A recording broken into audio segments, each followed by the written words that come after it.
અહીંયા આપણે 18 વર્ષ સુધી બાળક રહે પછી એ લોકો લઈ જઈ શકે અને વચ્ચેથી બી કદાચ 2 વર્ષ 3 વર્ષ નાખીને લઈ જવું હોય તો બી લઈ જઈ શકે.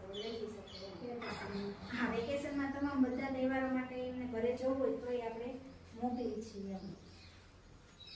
એ રીતનું હોય છે અહીંયા. ઠીક છે.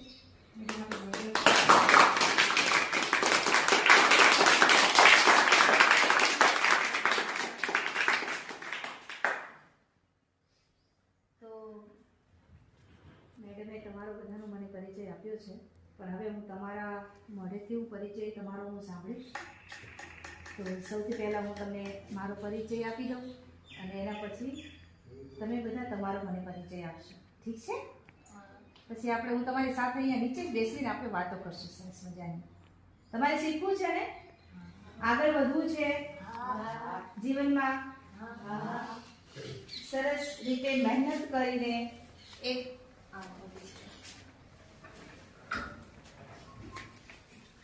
નમસ્તે. જય શ્રી કૃષ્ણ.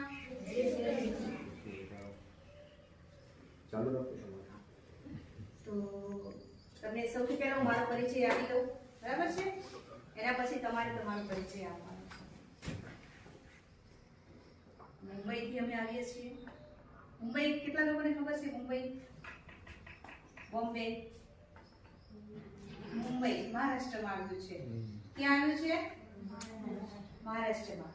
અને મારું નામ છે મયુરી સોની. તમારે યાદ રાખવાનું છે કે અમે આટલા નાના હતા ત્યારે અમને કોઈ એવા મેડમ હતા જે શીખડાવા રહ્યા હતા.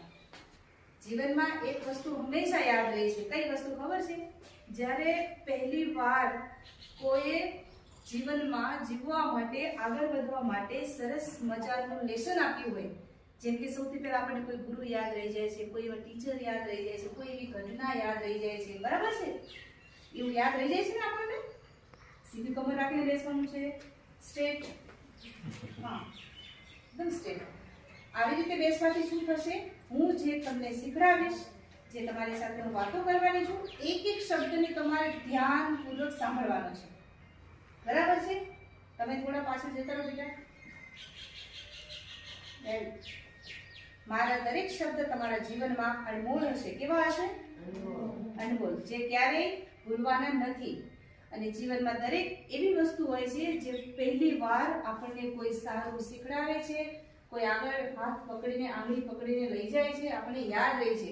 એવી રીતે તમને આજે હું જે પરિચય આપવા જઈ રહી છું મારો, અને જે તમને હું શીખડાવવાની છું,